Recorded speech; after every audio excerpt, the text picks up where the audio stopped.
भारत में परिवार कल्याण कार्यक्रम के अंतर्गत परिवार नियोजन कार्यक्रम की पृष्ठभूमि को तैयार किया गया है। परिवार नियोजन कार्यक्रम को स्वेच्छापूर्वक अपनाने के लिए प्रोत्साहित किया जाता है। कभी भी इसको अपनाने के लिए सरकारी तौर से बाध्य नहीं किया जाता। इस कार्यक्रम को अपनाने का मुख्य ध्येय जीवन स्तर में सुधार लाना है, क्योंकि छोटा परिवार सुखी परिवार होता है। सबसे पहले देश में सन 1930 में कर्नाटक राज्य में 2 ऐसे क्लिनिकों की स्थापना की गई थी। उस समय जन्म पर नियंत्रण करने के लिए खुले रूप में नहीं कहा जा सकता था और लोग इसे निजी रूप से अपनाते थे। इसका कोई संबंध सरकार से नहीं था। संसार में सरकारी तौर पर परिवार नियोजन को अपनाने वाली भारतवर्ष की ही सरकार है, जिसने अपनी पंचवर्षीय योजनाओं में इस कार्यक्रम को शामिल किया। पहली और दूसरी परियोजनाओं में सरकारी अस्पतालों में अलग से परिवार कल्याण कार्यक्रम विभाग खोले गए तथा सन 1966 में पूर्ण रूप से परिवार कल्याण कार्यक्रम को एक विभाग के रूप में स्थापित किया गया। सन 1961 से सन 1975 तक के समय में इसका बहुत बड़े पैमाने पर विस्तार किया गया और नागरिकों को उत्साहित करने के लिए कुछ नगद राशि भी दी गई और राजकीय सेवा में भी सुविधाएं दी गईं। इसके अतिरिक्त शिशु तथा माता के लिए पोषक आहार आदि की भी व्यवस्था की गई और चौथी तथा पांचवी योजना में परिवार नियोजन को ऊंचे स्थान पर रखा गया, ताकि प्रत्येक परिवार एक आदर्श परिवार बने जिसमें अधिक से अधिक 2 बच्चे हों।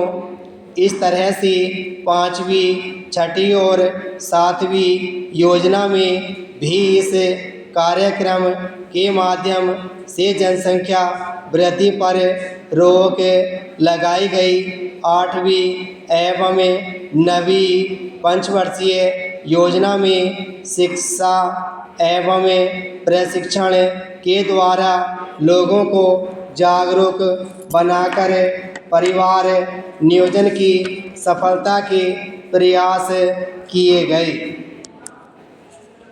अब यह तथ्य भली भांति प्रतिपादित हो चुका है कि राष्ट्र की आर्थिक प्रगति का लाभ जन जन तक पहुंचाने के लिए यह आवश्यक है कि जनसंख्या वृद्धि दर को घटाया जाए।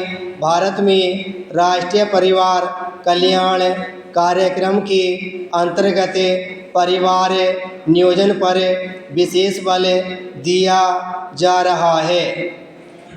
परिवार नियोजन का तात्पर्य है परिवार को इस प्रकार सीमित करना कि वह आर्थिक एवं शारीरिक दृष्टि से सुखी रहे। वर्तमान समय में प्रत्येक नागरिक का कर्तव्य है कि वह प्रत्येक शिशु को जन्म देने से पूर्व यह विचार कर ले कि क्या वह उस शिशु को योग्य, स्वस्थ एवं शिक्षित नागरिक बना पाएगा। यदि नहीं तो दुर्बल, अयोग्य, अशिक्षित व्यक्तियों की भीड़ बढ़ाना व्यर्थ है। विराम चिन्ह। देश विदेश का इतिहास पढ़ने से इस बात के अनेक उदाहरण और प्रमाण मिल जाते हैं कि हर युग में अच्छे साहित्य ने बिगड़ और मर रहे समाज के लिए संजीवनी का काम किया।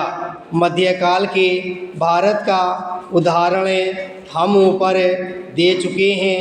रूस, फ्रांस आदि देशों में जो बड़ी बड़ी क्रांतियाँ हुई, उनका बुनियादी कारण भी साहित्य ही था। सभी जानकार स्पष्ट मानते कहते हैं, भारत जब स्वतंत्रता पाने के लिए संघर्ष कर रहा था, तब सरदार भगत सिंह, राजगुरु सुखदेव, राम प्रसाद बिस्मिल, चंद्रशेखर आज़ाद जैसे महान क्रांतिकारी साहित्य से प्रेरणा लेकर ही प्राणों पर खेल गए थे।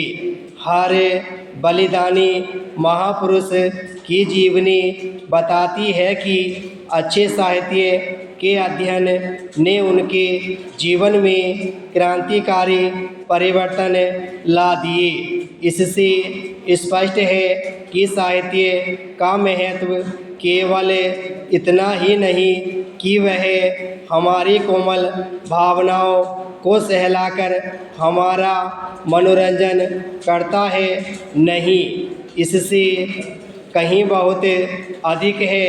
वह यह कि सोई आत्मा को जगाकर उसे बड़े से बड़ा त्याग और बलिदान के लिए तैयार कर सकता है, ताकि राष्ट्र और उसकी स्वतंत्रता, उसके गौरव और गरिमा पर किसी प्रकार की आँच न आने पाए। साहित्य का महत्व इसलिए भी है कि वह हमारे मन मस्तिष्क को स्वस्थ सुंदर बनाए रखने के लिए भावों विचारों को संतुलित भोजन प्रदान किया करता है।